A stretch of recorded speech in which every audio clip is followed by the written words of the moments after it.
Ciao a tutti, bentornati sul mio canale. Sapevate che nel comune di Fontanellato, in provincia di Parma, c'è il più grande labirinto d'Italia? Ma che dico d'Italia, d'Europa! Ed è completamente fatto in bambù.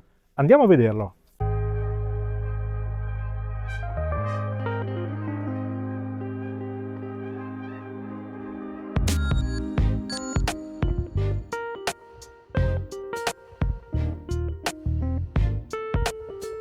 All'ingresso nella struttura, alla vostra destra, troverete questi uffici dove, oltre al negozio, ci sarà la cassa dove potrete mostrare i biglietti che avete acquistato. In questo momento vi daranno anche un bracciale da indossare nel quale ci sarà un numero di cellulare da chiamare nel caso in cui vi doveste perdere all'interno del labirinto. Io spero che non mi succeda, ma lo scopriremo solo tra poco.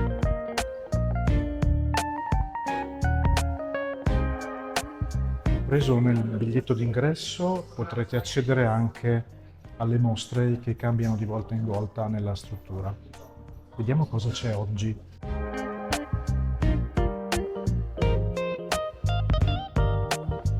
Davvero una bella automobile e ovviamente non poteva che essere una Jaguar d'epoca, davvero bella. Un ambiente veramente molto bello e molto curato.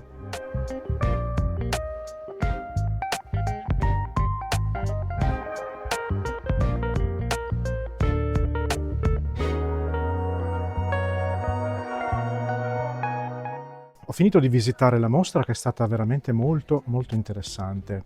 Spero che anche a voi sia piaciuta. Ora sto per iniziare il percorso nel labirinto e prima di questo però volevo dirvi che ho letto effettivamente che il labirinto non è il più grande d'Europa ma del mondo, quindi davvero molto interessante. Ce l'avevo dietro casa e neanche sapevo che esistesse. Andiamo a vedere. Prima di cominciare però saliamo su questa torre e diamo un'occhiata allo schema, magari qualcosa mi ricorderò e non mi perdo.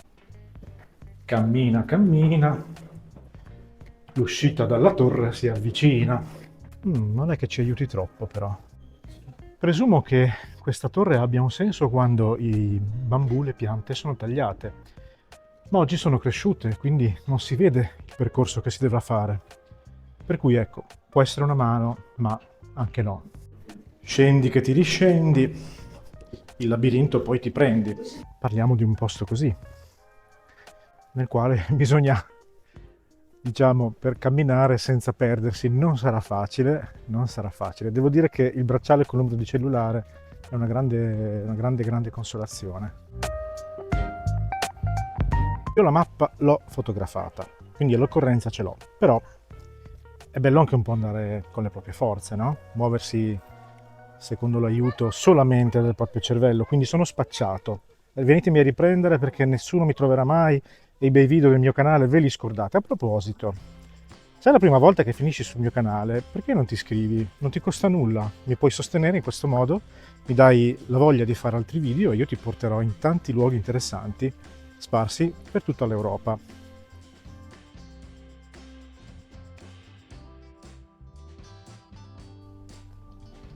La cosa bella di questo labirinto è che ogni via che si sceglie non è a senso unico, nel senso, intendo dire, non è che magari uno la percorre per poi accorgersi che è chiusa. Troppo facile.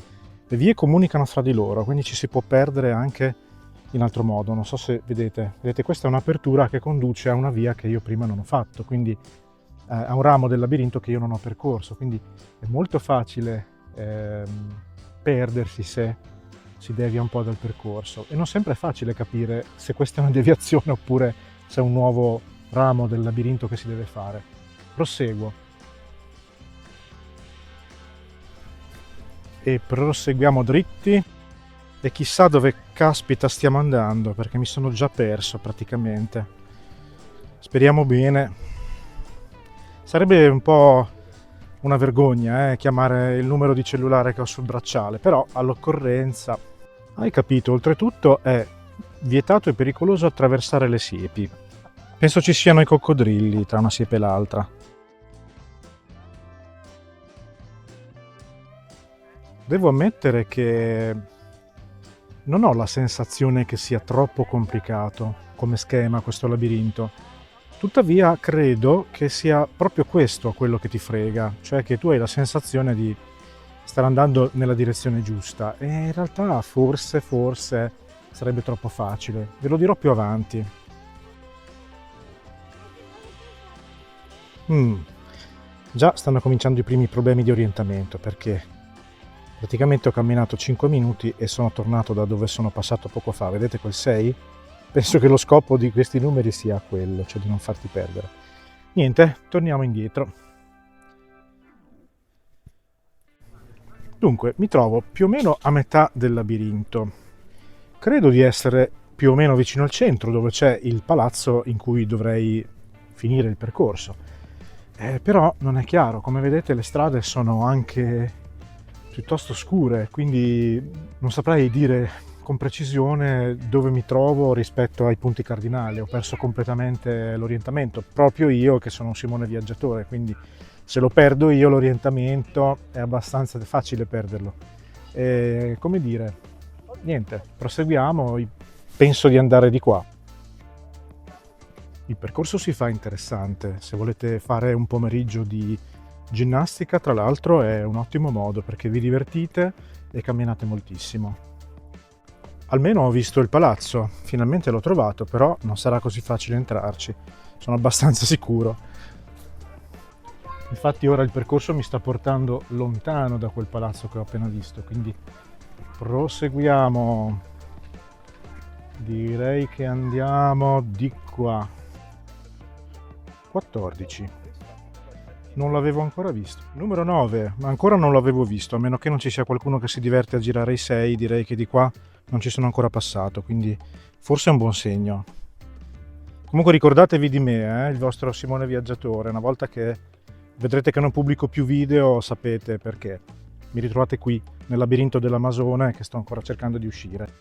Ebbene cari miei, qua c'è un numero 2. Non so se sia una cosa positiva o negativa, nel senso che non credo che i numeri che si incontrino nel percorso vadano in progressione, anche perché all'inizio c'era un 6, però diciamo che saperlo qui è un po' inquietante. Diciamo porsi il dubbio a questo punto non è bellissimo. Comunque andiamo ancora camminando, ma niente, mi sa che la mia sensazione dell'inizio era troppo semplice, cioè sto sottovalutando il percorso, invece è difficile, non si trova anche perché vi faccio vedere che ci sono molte strade, cioè all'inizio sembra facile, ce ne sono poche, ma a un certo punto ce n'è una, due, tre di qua, non si sa più dove andare, quindi effettivamente il numero sul bracciale, quello che ti dicono di chiamare se hai problemi, non è tanto peregrina come cosa, serve. A questo punto il microfono ci aveva abbandonati, ma comunque niente paura, vi spiego tutto io. Di sete non si muore, c'è una bella fontanella al centro del parco. Verso la fine del percorso ho finalmente capito che cosa fossero i numeri che vedevo nel tragitto. In pratica, più il numero è basso, più ci si trova in un'area esterna del labirinto. I numeri che vedi salire ti portano verso il centro. Questo ti può dare un aiuto per capire se stai facendo il percorso giusto oppure quello sbagliato. Tutto è bene quello che finisce bene. Dopo circa un'ora e un quarto di cammino e deviazioni sono riuscito a trovare il percorso giusto verso il palazzo al centro del labirinto che conduce poi all'uscita. A fronte di un ingresso di 18 euro il labirinto dell'Amazone ti regalerà un pomeriggio spensierato, magari in compagnia dei tuoi amici o dei tuoi bambini o delle persone a cui vuoi bene. E a proposito di persone a cui vuoi bene, se questo video ti è piaciuto, condividilo con loro in modo che possano conoscere questo posto. Se invece il video non dovesse esserti piaciuto, condividilo con le persone che detesti di più. Mi raccomando, ci vediamo al prossimo video. Ciao!